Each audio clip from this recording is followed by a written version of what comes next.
Hello, this is Alex from phpacademy.org, and this is a video tutorial for the new Boston. Now, in this video tutorial, we're going to get to grips with the basics of creating a PHP file, what extension we're going to give it, and how we're going to set up the inside of the file to ensure that our web server deals with it correctly. Because PHP isn't part of our web server package, we may need to specify in Apache to look out for PHP files, and you can do this in your http.conf file that we've already looked at when we've set up our Apache installation. Now, PHP is server-side, so whatever you write in between PHP tags will not be able to be viewed by people. Usually, when you create an HTML document, you'd start with your HTML tags. You'd obviously do it much more correctly than this, but you'd start with your HTML tags. You'd create your body tags, and different information and different functionality of the page will go in different places. Now, in PHP, it's a lot more loosely structured, and the way we do things is we use PHP tags. Now, on their own, PHP tags look like this. So you can see that it is it's a mirror image of a less than sign first of all, then a greater than sign at the end here. In between are these question marks, and then just the words PHP. It can also be specified like this. Now, this might look a bit odd to you at first. However, what we actually do is just after PHP here, we come down and everything we want to write in PHP goes in here. So every time you set up a new page and you want to include some level of PHP in it, for example, you can combine PHP and HTML in a page. We could have our PHP tags here, and we could also have our HTML tags down here. So whenever you start up a new page and you're going to include PHP, you want to create a tags like that or like that.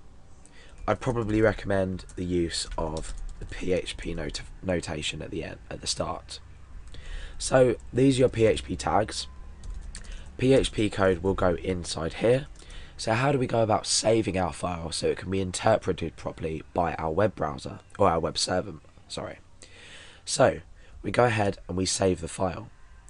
Now, I have a folder inside my htdocs folder called series, and this is where the videos, or the code for the videos for the whole series, will go.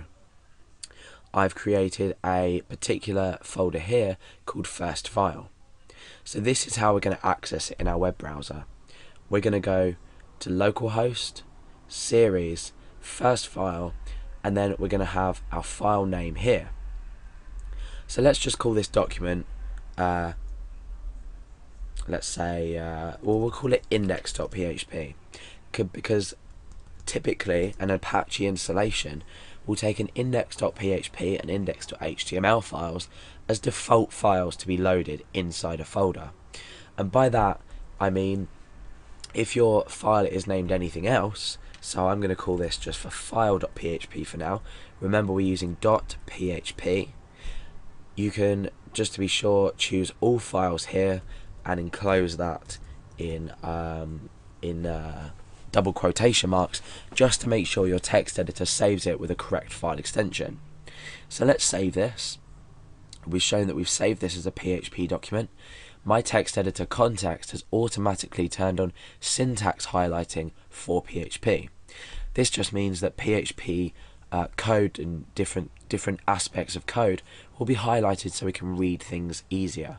For example, variables are green, and function names are typically a grey colour, and things like keywords, so for example for each, which is a language construct, are blue.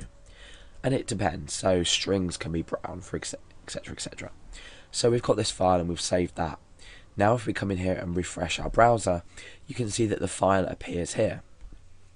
Now if I click on this, that's our PHP document ready to go. We can start programming and we can start displaying output to the user and calculating. And as you can see, if you've clicked to view the page source, there's nothing there. So let's combine some HTML with PHP and see what happens. And you can see now that by just including some HTML tags and refreshing the page, you can see that these actually show up. However, our PHP code will be up here. However, it won't be shown because it's interpreted by our web server program. That's where everything's sort of calculated, and then we display the output that we want using PHP. So it's a server-side scripting language as opposed to HTML, which is just tags that are interpreted by different browsers. Okay, so like I said earlier, you can name your file and give it a specific file name, or you can choose to name it index.php. So I'm going to start up some PHP tags, and I'm going to save this as index.php. Now, this is in this directory if we go back, so when I refresh, index.php will automatically be opened.